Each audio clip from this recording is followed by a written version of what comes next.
Hello, everyone. This is JD Calderon, and this is Indie Comics Explained. And today, again, I bring an awesome guest, John Edingfield II, author and creator, writer, and artist of Rancidville. Awesome books. Now, please let it like and subscribe. Let everyone know this show is around. These awesome creators are coming in, and please share out the video. Thank you so much. And here's our guest. Oh, hold on. John. Hey, JD, how's it going? I'm good. How are you, man? It's going well. Thank you for asking.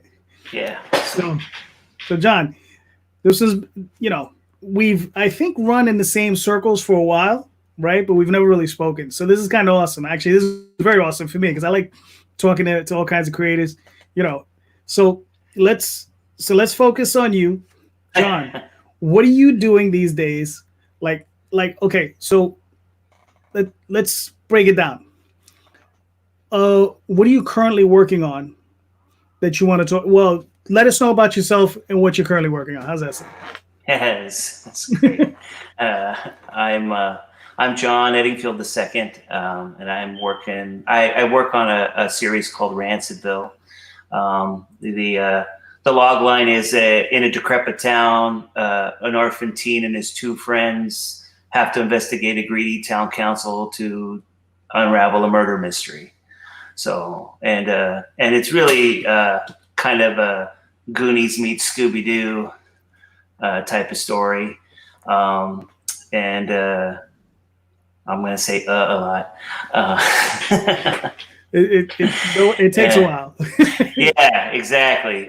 Yes, I have two volumes of it are out right now. Volume 1, Volume 2. They're trade paperbacks. Each one's 52 pages. I'm working on the third one right now. It's a 3-part story. There's lots of other stories that can be told within the town of Rancidville, but this particular one is the one that I'm working on right now. So I am, a father, grandfather, husband, maid. Got you. All right, yeah, I do it all.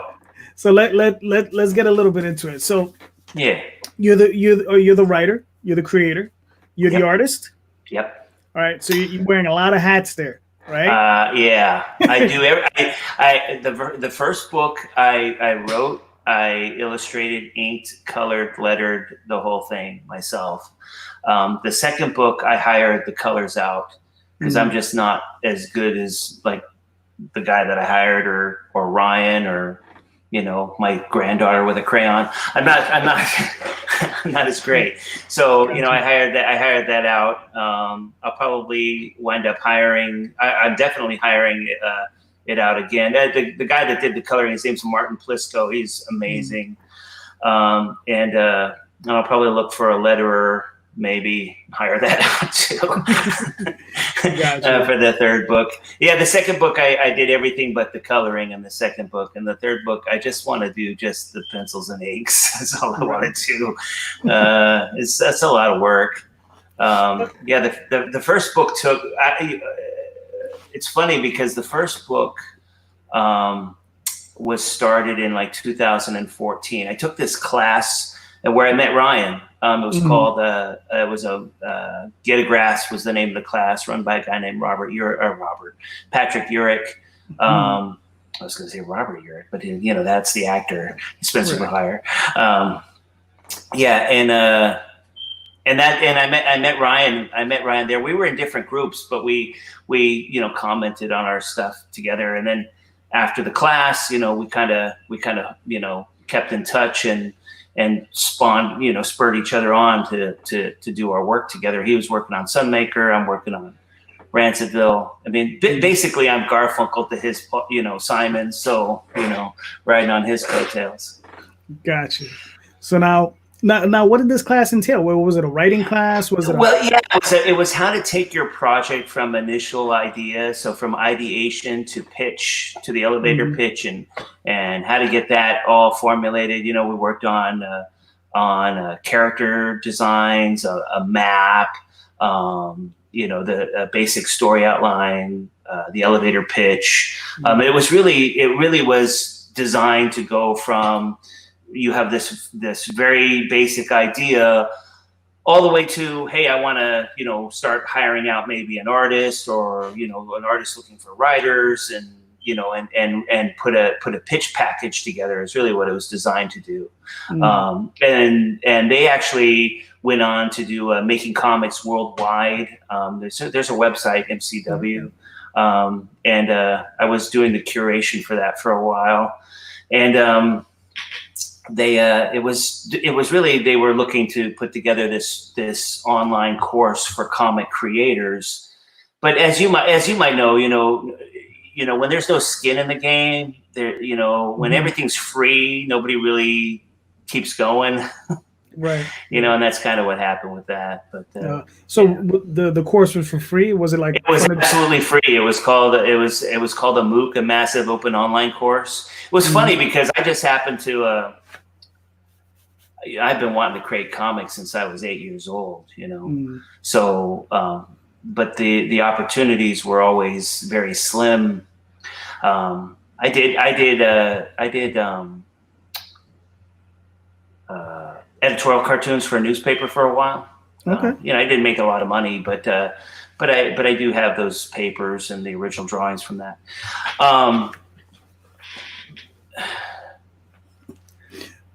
So hold on for a minute. I got stuck for a minute. That's all right. Well, so let's take it back a little bit. You were talking about being 8 years old and wanting to create comics. So I mean, what are the things that, like, when you were that age, that got you into it? Like, what are the books, the creators? What were the things that you were reading that was inspiring your imagination? The very first comic I read was Cerebus by Dave Sim. So like a lot of your guests. I grew up in a time where comics were on a spinner rack, and but I was very fortunate that this dingy used bookstore that was next to the 7-Eleven that I used to go to get comics, they actually started carrying comics, but the owner was interested in indie stuff. So the very first comic that I can remember really catching my interest was Cerebus, because it was black and white, and grayscale. It had an aardvark.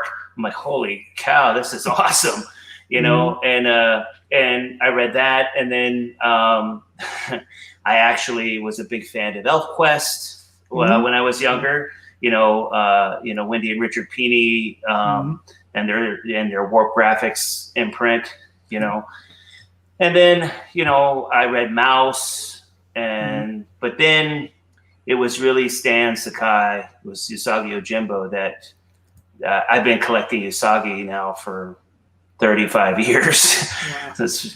It's probably one of the longest running series there ever is. And I was never a superhero guy. I didn't really enjoy him so much, except for one. I love the original Captain Marvel, Shazam. So he's like my all-time favorite superhero. But I didn't read a lot of superhero comic books. The first Batman comic I read was The Dark Knight Returns. I didn't even read, the original Batman stories. And then, of course, I read The Killing Joke. I was in high school then, and then I read Sandman and Bone. And I've always gravitated towards, alternative storylines and not the traditional Marvel or DC stuff. Gotcha. Now, with Cerebus, do you remember what that issue was? It was the second. It was the second issue. It was. I can't remember that. I can't remember the name of the story, but it was High Society. No, High Society is much further on. It's What was it? There's a wizard that wants him, that hires him out to go. Basically, is it a wizard or a barbarian? They have to go and take something from a wizard, is what it is. This woman hired it. I can't remember the name of it. Oh my gosh! We're forced to go back and read it. Yeah, I got it over there on the shelf. I have to go grab it. but anyway, it was here is this aardvark. He's on this mission with these barbarians. He goes and he kills this wizard to steal this treasure. It was so different than anything that I'd ever read. Plus, it had an aardvark in it that I could draw. I mean, holy cow! At the time, I was like, "This is a comic that's being published. I could do this." I was like 8. So yeah. No, that's cool. That's cool. Now, when you came up with your project, Rancid Boy, now what was the thought process behind it? Like, how did you come to really formulate that? So I've always had the 3 characters. So there's always been Alice, Nathaniel, and Shane. And they've been their names have changed over time, but they've always been those 3, the 2 boys and a girl.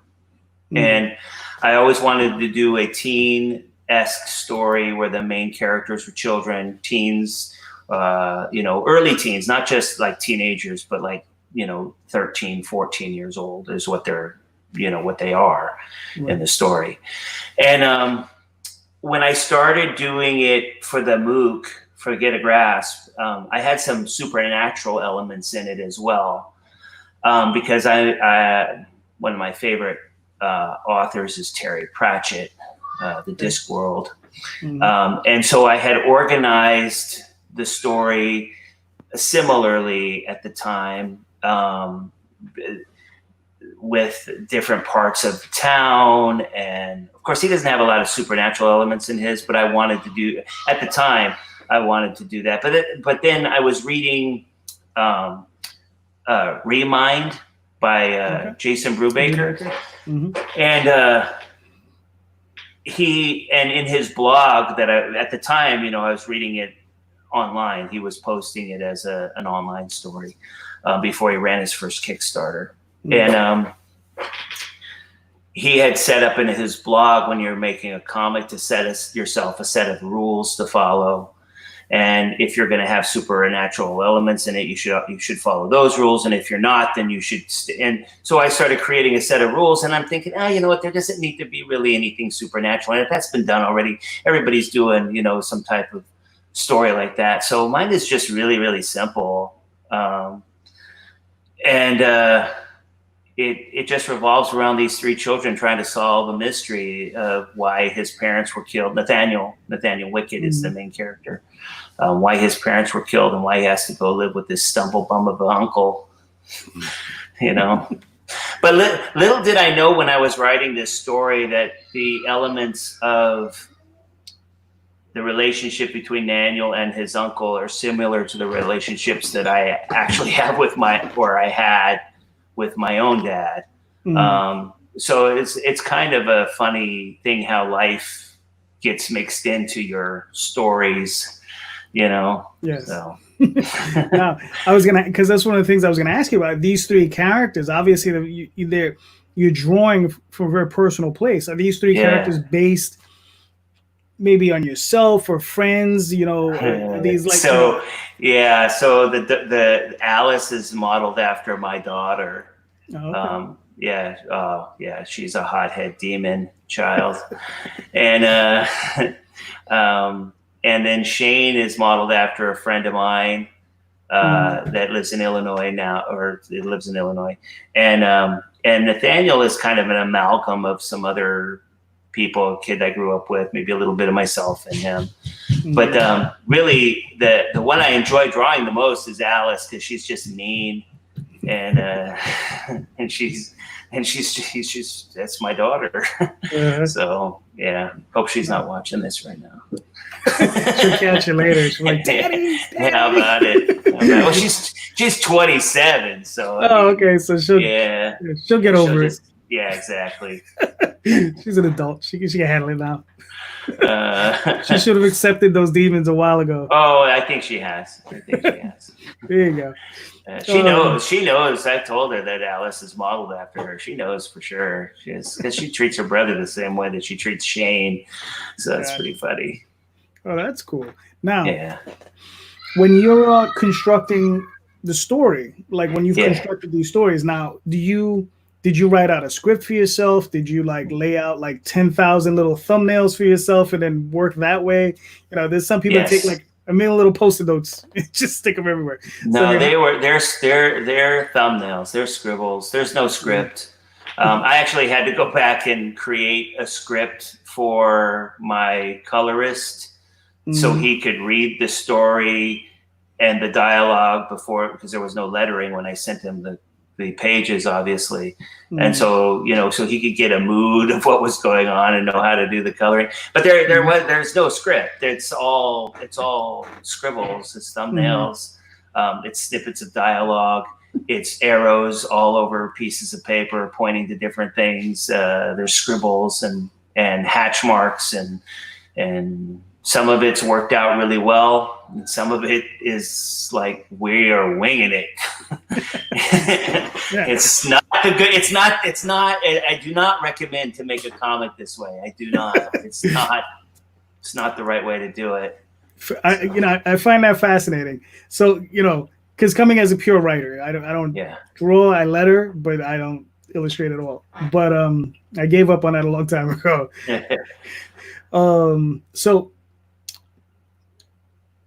So I mean, like, did you? All right, when you construct the story, are you're working like scene by scene?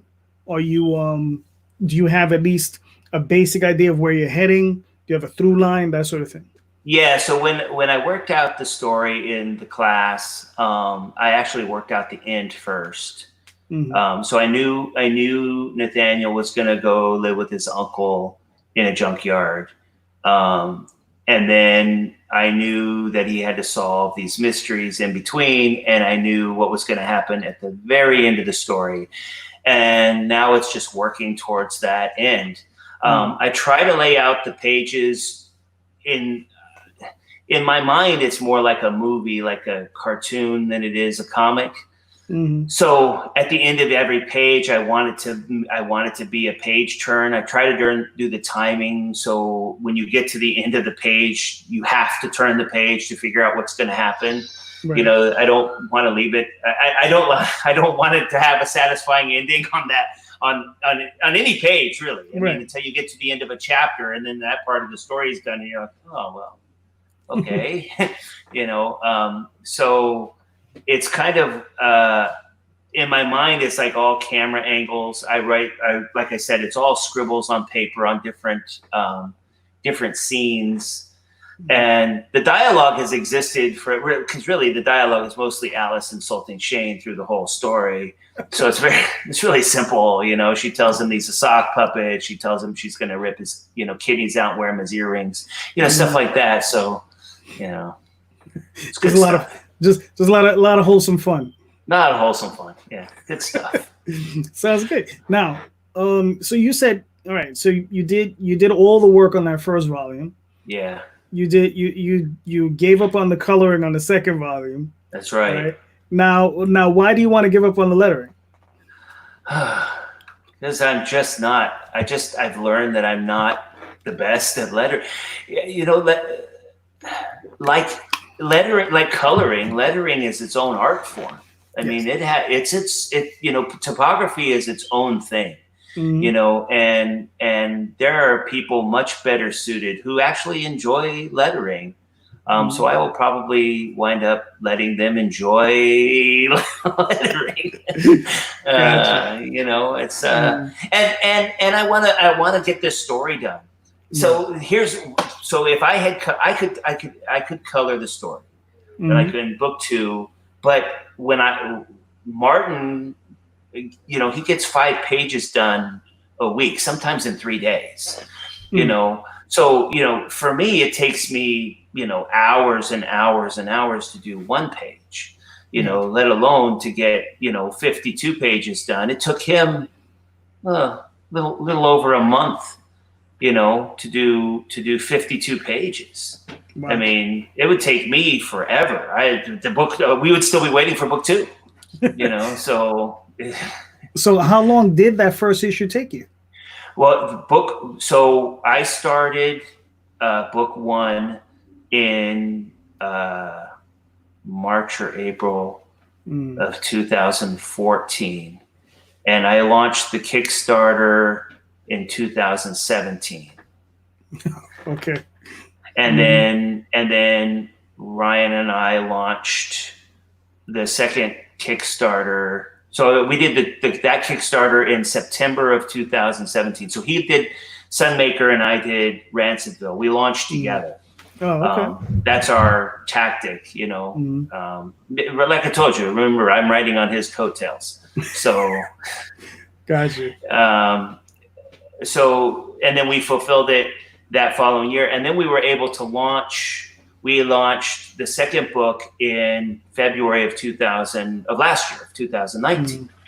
So we had that done, you know, so, you know, the second book took a lot less time than the first book took to get done. And the third book's taken me a little longer because now in between. So here's what happened with that. I launched the first book. I published the first book. My audience grew. Then I got people wanting me to work with them, which is awesome. You know, I did a story in an anthology with Clay Adams in the Cthulhu is hard to spell anthology. Right. Yeah. And then I did a Dark Monkey story with Clay Adams. Then I did a story that hasn't been published yet with Russell Nolte. And then I did like 5 or 6 short stories, totaling like 50 other sequential pages for other stuff while I was working on, and I was working on book 2 then.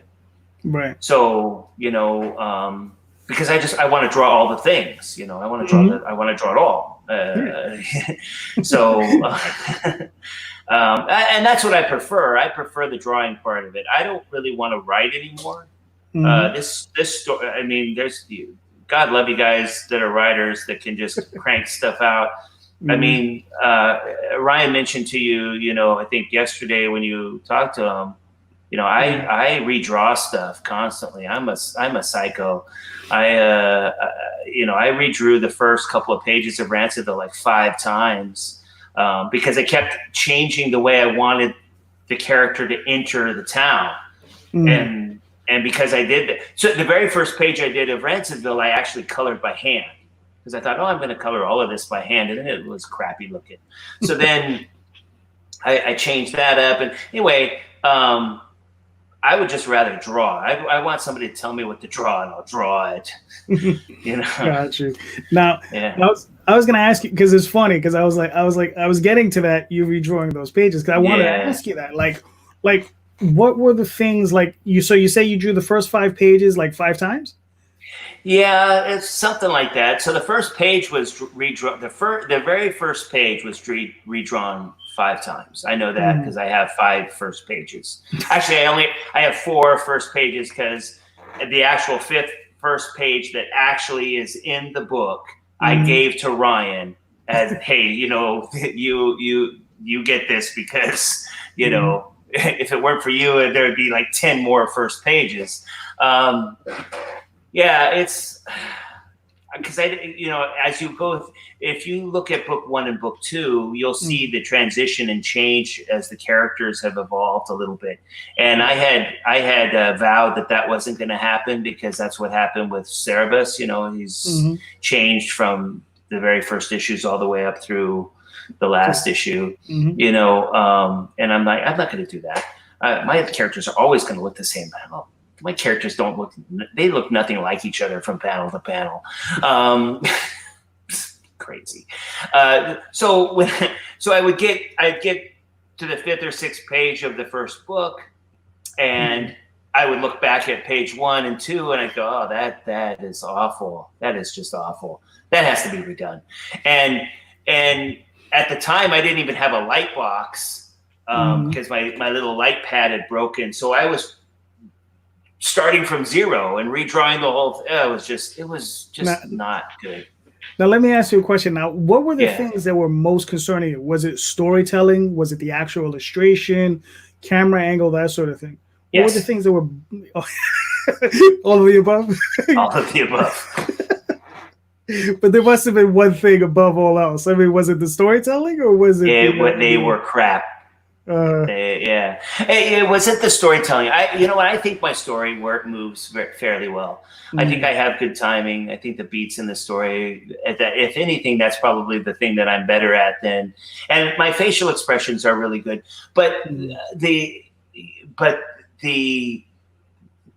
camera angle and some of the illustrations were very, very bad, and so and. It opens up with a bus. It opens up with this bus, and the first bus I drew was basically a 1-point perspective from the front of the bus. Well, it was boring. Nobody wants to see that. It was boring. I wound up drawing a three-quarter bus that's basically flying off the road. It's got more. It's more dynamic than the original drawings. And someday I'll put them out there and show people. I think I put a couple of the drawings in the deluxe edition of the second book to show this is kind of what it looked like or whatever. But they were bad. Gotcha. No, but I mean that's why you go through that process. I mean, I work with young artists, and when I was doing that, and I remember we went through one story at least 3 times with the same artist, Right. But over the course of the 6 months that I worked with this artist, the improvements were vast, Right. Yeah. Yeah, as you do panels from panel to panel, things change. You're learning a lot. I mean, again, just because I wanted to make comics doesn't mean I had any knowledge about making comics. Right. I have not had any formal training. Everything I do is basically because I've taught myself how to do it, or I faked how to do it. I've watched different tutorials and different lessons. I still struggle with perspective a lot. Not that I don't understand it. It's just that it never comes out how I understand it to be. Right. But it's all a learning. It's a huge learning curve. And the thing to realize is that you got to get it out. You just got to get it out and done and move on. I mean, you got to get to the next part of the story. I would imagine that at some point I will be competent at drawing and people will like it. But right now I'm in the middle, I guess. So there you go. But I mean, but it shows that you're willing to improve and you're looking absolutely. To improve. Yeah, that's important because there's sometimes people get to a point where they're like, I'm good enough. Oh, no, exactly. No, never good enough. There's I think. I don't know who said it. There was somebody said to have arrived means you have no place left to go. So it was probably Socrates or Plato or one of those, crafty Greek people. Yeah. No. I mean, it makes perfect sense. I mean, I'm sure you heard me say it before. Today I try to be a better writer than I was yesterday. Tomorrow I'll try to be a better writer than I am today. Yeah, exactly. So so that's always the aim is like, your improvement might be only incremental, but you have to try to improve. Yeah. Even if it's just incremental. Yeah, it's neat to look back. I mean, I can look at book 1 and I know I can see all the flaws in book 1 and I can see all the flaws in book 2. And I'm sure there'll be flaws in book 3. But, I can look at, I've done almost 200 pages of sequential art in the last year and a half. And each page is better. I did a really cool story for Ryan for his Sunmaker. I can't wait till that, gets out because it was so much fun to do. And it's so different than anything else I've ever done. So that's the key. Is to not draw the thing that you like to draw all the time, is to push yourself or write the same. It would be the same thing. You have writers who only write in a certain genre. Challenge yourself to write in something else. And I challenge myself to draw. My story is not action packed at all. and Ryan's story is all action. So when I had the opportunity to do that, it was like, oh heck yeah, I want to do something like that because I've never done anything like it before, and it was a lot of fun. So that's cool. Now you say you've done a few anthologies now. Now you were receiving scripts from writers. Yeah. So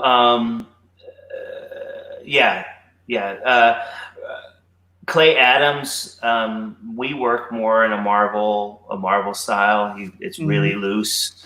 Russell Nolte is very specific. His script is, that's what you're drawing right He's there. He's a taskmaster. He's like, that's your job. It's good. Yeah, it's good. And he's got a lot of rules. There's a lot of rules which are really cool. Like one of the things I never even thought of is if there's a dialogue box going to the mouth has to be open. Right. Yeah. Well, some of my characters I don't do that, because they're in mid-sentence, so their mouth isn't always open. But it was a lot of fun. Yeah. So I prefer a looser script because I like to improvise. I like to improvise. I like to find my way. I add stuff. I like to do it that way. But I'll take any script. Gotcha. Okay, that's cool. Now, so you're on you're working on a third volume. Now, how many volumes do you expect the series to run? Well, this storyline is only going to be 3. Okay. But it's going to end satisfyingly, but it's going to have an open ending, so there can be other things. I don't want to give that what away it's going to be, but anyway, it'll have sort of an open ending. I have a list. You probably can't see it. It's over there on the board. I don't want to write the stories, but I have story ideas. So I constantly have story ideas. I constantly have ideas, and I have to write them down, and they're characters and stuff. So there's a lot of things that I want to work on. After Rancidville, I think my next project is going to be a children's book that I've been planning for longer than I've been planning to do comics. It's called How Pigs Lost Their Wings. It's it's pretty fun. That sounds cool. Yeah. So, but who knows what will happen between now and then? I mean, I might, I've been in talks with Clay Adams to do something else as soon as I finish Rancidville. So I love working with him and Fried Comics. It's a lot of fun. So that sounds really cool. Yeah. Now, so you are looking to at least do other stories within the Rancidville universe. Oh yeah, absolutely. Okay. Yeah. There's actually a pair of brothers that was introduced in the Rancidville storyline in a newspaper article within Rancidville. They're called the Quicken brothers, and they're brothers who created a time machine within Rancidville. So the Alice and Shane and Nathaniel will intersect with them, but they'll be the main storyline characters in the next story of Rancidville if it gets written. So in the first book, Shane's reading a newspaper and he asks Nathaniel and Alice if they want to go time traveling, and of course they tell him that he's stop his nonsense, but it's pretty interesting. It's pretty funny. So. Oh, that's cool. That sounds really good. Yeah, there's a lot of stories within the Rancidville because it's a crappy town. It's just a decrepit, nasty place. So there's a lot that can be done there. Gotcha. That's cool. No, I mean, because you're building a universe, and that sort of thing is important. So I mean, that you have that extra space to grow and have fun with it, because you built it. Why not use it? Exactly. Right? Exactly. Yep. Now, in see now I'm a little bit drawing. Now I'm drawing a blank. See this? Now we got to go in a different direction. It happens once in a while. That's funny. Now, so with the all right, let's talk a little bit about Kickstarter. So I mean, how's Kickstarter been treating you? Like, how have you been like moving yourself forward in Kickstarter? Oh, Kickstarter is just a brilliant platform. So it's pretty funny. All of my steps or milestones, I really can attribute to Ryan helping. So we did that class together, and we stayed in touch, and we were talking back and forth. And then he turned me on to the Proving Grounds and Comics Tribe stuff, and I was reading that. And I back to my first Kickstarter, I think, with them was The Standard. And then, but then I hooked up and started taking the list launch course from Tyler James, and from there I did the comics launch course, and now I'm part of a mastermind with them. And within that, I was able to I did the list launch course. I started building an audience. I took the comics launch course to figure out how to run a Kickstarter. Ryan and I ran our first Kickstarters together and really figured out how that platform works and what works best for us. And then, we were able to run our second campaign that basically went, as far as I'm concerned, awesome, gangbusters. So, I can't wait to run the third. And Ryan ran a third one just recently for his art book, which is just going to be beautiful. I mean, it's phenomenal. So yeah, the platform is amazing, but it's just that, it's a platform. Right. You have to bring your audience. As you've run a ton of successful Kickstarters. It's a lot of work, but it pays off. The venue that they provide you with is amazing. To be able to reach people and fund your project. I mentioned that I was, when I was in my 20s, I illustrated for a newspaper. I worked in the graphic arts department for a company called West Coast Community News. They're owned by Rupert Murdoch. Who isn't? Yeah, exactly. This was 27 years ago. Long time. I'm old. And another feeling. Yeah, every day. But I wasn't making a lot of money. I worked in the graphic arts department. I created advertising. I worked my way up to art director. I was doing editorial cartoons for the Chula Vista Star News and the Coronado Journal. There's two sister papers in San Diego, California, and Coronado. But again, I wasn't making a lot of money, and I had a wife and a daughter, and I was trying to do caricatures in Balboa Park. And I'm pretty slow, so I could get a couple done in a day. It's not a good thing. But my point being is that 27 years ago, the opportunities for self-publishing where you were either doing your art and photocopying it up and making a zine and trying to get it sold that way, there's nothing wrong with that at all. But the ability to run a project, to have it offset printed, to get it to a wider audience, to even get it into, like, I have my books are in my local comic shop, which is just it's amazing. I could never have thought that was going to happen even 10 years ago.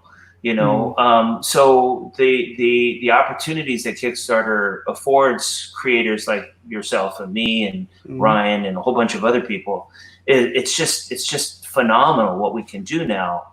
Have you thought of maybe approaching Diamond? I mean, they may be more amiable to us independents now that dumped them. I don't know if you heard about that.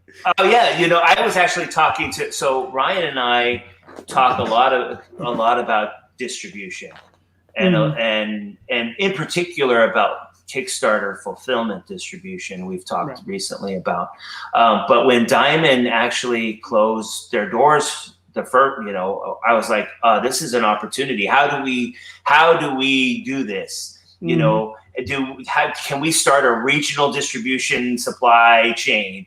Right. I never considered Diamond an option because it wasn't really my idea for mass distribution at this point. I know that it's worked well for a lot of creators. I would rather have my stories picked up by somebody more in tune, like Scout Comics or something like that. For me, this isn't about making a living. It's about the art. Yeah. It's about creation, and if I can have 10 people read my story and love it, I'm the happiest guy around, so yeah. No, I'm the same way with my projects. I'm doing them for an audience of one, but I'm more than happy to share it to as many people as willing to take it. Exactly. So, yeah. Now the thing with Diamond for myself, I've been doing this. I think you heard yesterday. I've been printing since 91, 92. Right. Like I said, the big issue is that Diamond has basically shut its doors to indies. Right. They'll allow you in. They'll give you a few issues. They'll say, come on in, blah, blah, blah, whatever. But, you invariably, most guys end up crashing and burning within a few issues. It's you think Kickstarter is crazy? Try to pump out, every 2 months or every month, trying to knock something out of the park. And it's can get dicey fast. Yeah, I bet. Yeah. I wouldn't want to do that. It becomes one of the things I don't want this ever to be is a job. Right. I have one of those. This. Yeah. I don't need it. I don't need it to be another one. I think with the future going forward, especially with everything that's happened recently, Diamond may not be the only one in town. I think that if enough indie creators wanted to put something together, they could. And like I said, regional is really the way to go. Some type of regional distribution logistics network that gets indie comics into shops at a better way than Diamond does. They're the monster on the block that you got to vanquish. Yeah, definitely. Because at the moment, there's UCS and there's Lunar, right? Which are the two companies that DC is using. But it's Discount Comic Book Services, DCBS, and Midtown Comics. What's funny is those are two places Midtown Comics I physically go to because I'm there in New York. Right. And DCBS is where I actually order my monthlies from. Right. So I'm very familiar with both places, and both of them are fantastic. I've done a lot of business with Midtown, the great store, and DCBS. Forget about it. I love those guys. I get a monthly. How everyone has Christmas once a year. I have Christmas 12 times a year. Send me a box. And I'm like, yes. I haven't had it in a couple months, but it is what it is. Right. But yeah, I love those guys. So I wish them nothing but the best. I wish Diamond the best. You understand? Yeah. But there's also I don't know if you know Peter Samedi over at Alterna Comics. So he's looking to do alternate distribution. So I think that's interesting of him doing that and opening it up to the indies, which is cool. So the next year and a half is gonna be real interesting as far as comics. Hopefully not interesting the way it's been the last 3 months. Hey, how about it? Exactly. Yeah. It doesn't need to be that kind of interesting, but hopefully, moving in a positive direction for everyone. Right. So all right. So we've been at this for a little while, John. So we're coming to a close. We're not done yet, though. So you've seen the show. I got questions. I got some weirdos. I got a couple standards, and I got some other weirdo ones. So first, first, is there anything that maybe you wanted me to ask you that I didn't ask you? that you want to bring up and just talk about, just share? You think we got it all? We covered it? Yeah, I think we're good. Okay, Yeah. cool. That's fine. That means at least on some level I kind of did my job.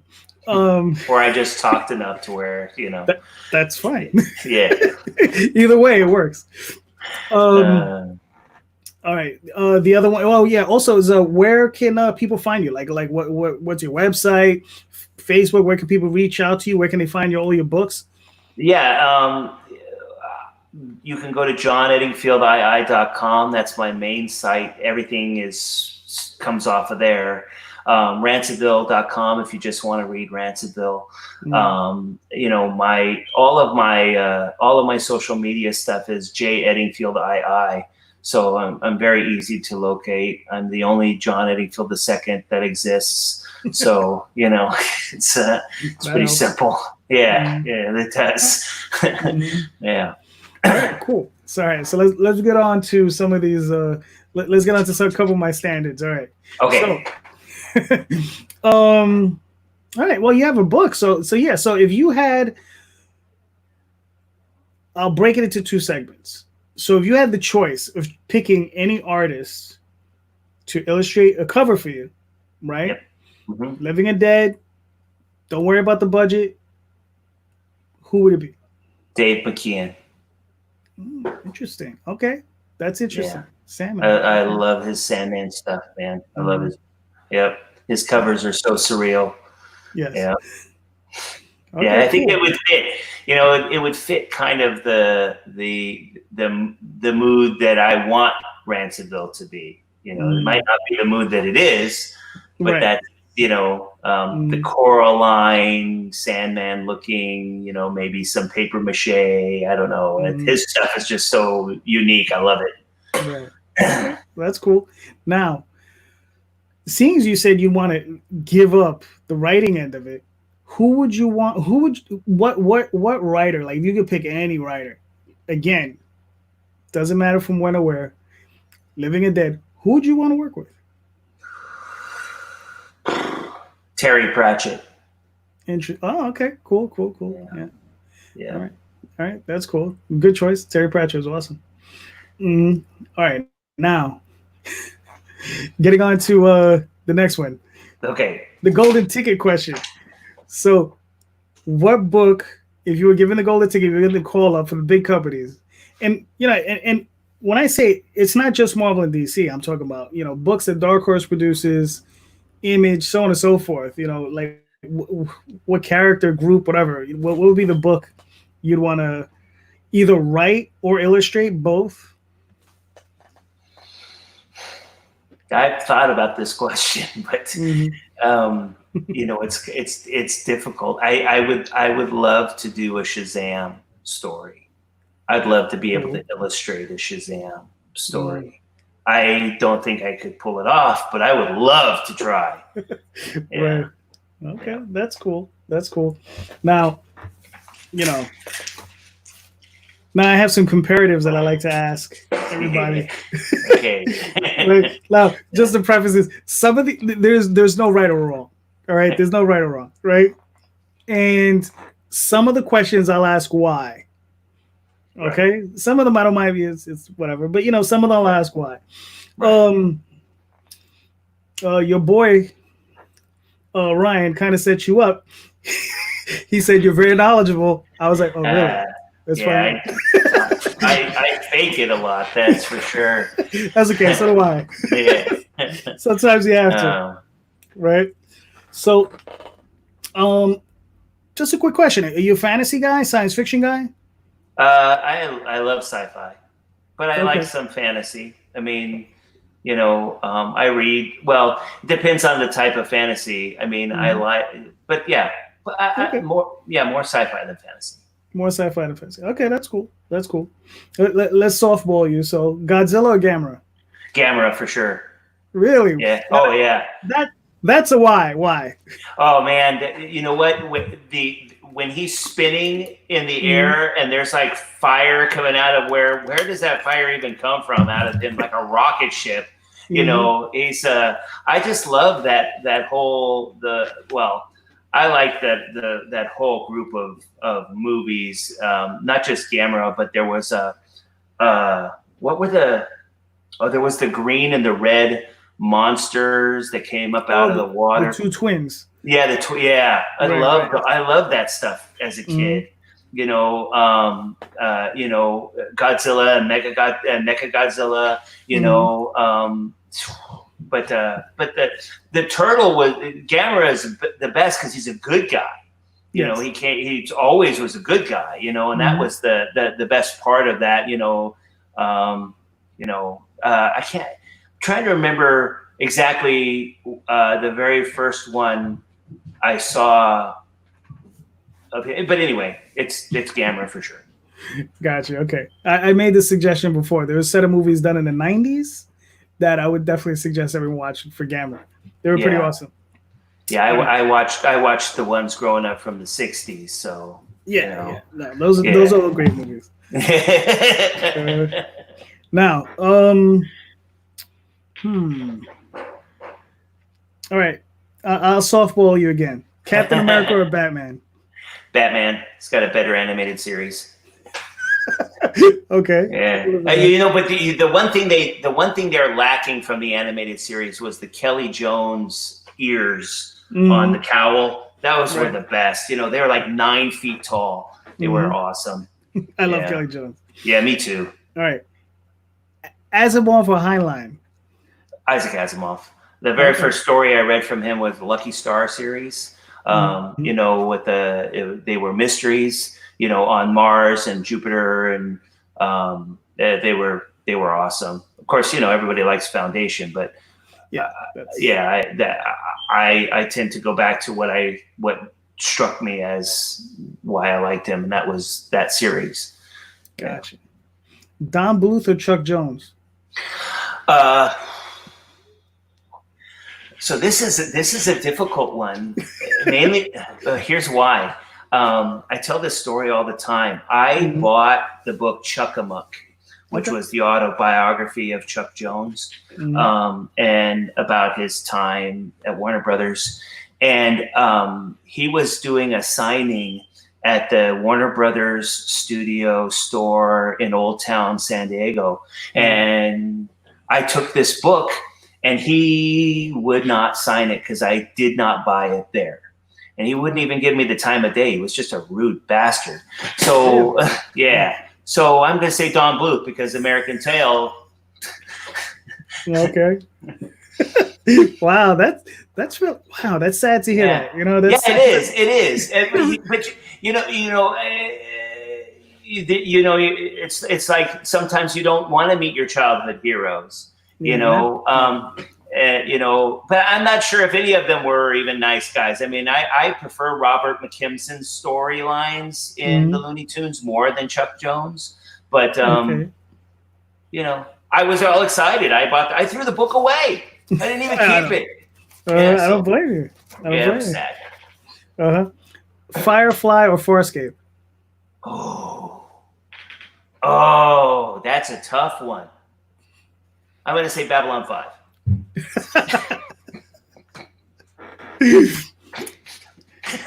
That's a good alternative. So I'll switch it up. DS9 or Babylon 5? Oh, I love DS9. That's out of all the newer Treks, except for the Picard and the Discovery series. I know there's a lot of contention with those, but out of the next gen DS9, Voyager, Enterprise, I loved DS9 the most. I like the characters the best. Captain Benjamin Sisko, who was originally Hawk from Spencer for Hire. But anyway, it's a whole different story. Sandman or Swamp Thing? Sandman. Okay. Cool. Pokemon or Digimon?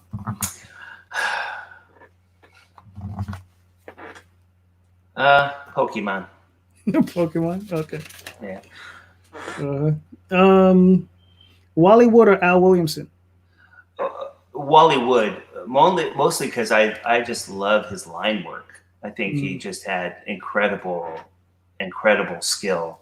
And I have 22 panels over there that I refer to all the time. So Yes, those work. yes. Right. So we'll do a couple more, then we'll wrap it. Okay. Do you watch anime at all? I do. Okay. Akira or Nausicaa? Akira. Okay. Fair enough. Now here's one that I don't know if you'd be into. Naruto or One Piece? One Piece. I've been watching One Piece for 25 years. Wow. Yeah, yes. Okay. Yes. Yeah, I love One Piece. Okay. That's it. Yeah. So think about that. I am in, I think I'm in episode 749.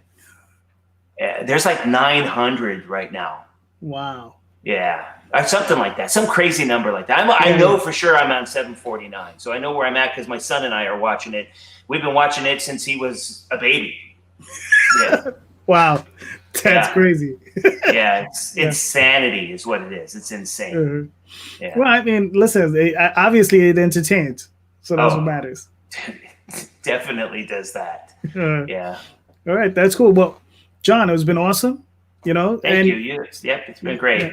So, just let everybody know, one more time, go over where can people find you? Where can people find your work? And just go for it. Sweet. Well, you can find it at ransomville.com if you just want to read just the comic. If you want to see my other work, it's johnedingfieldii.com. You can find me on Facebook, Instagram, and Twitter at j.edingfieldii. But I mostly am on Instagram. I don't do a lot on Twitter, and I do a little bit on Facebook, but not much. So yeah. All right, cool. So because I'm an old guy, Me too. That's why I'm mostly on Facebook. Absolutely. Yeah. It's been great. Thanks, JD. Thank you. So thank you so much, guys. I'll be back in a couple of days with another interview and another creator. So hit like, hit subscribe, share out the video, and I'll be talking to you soon. Have a good night.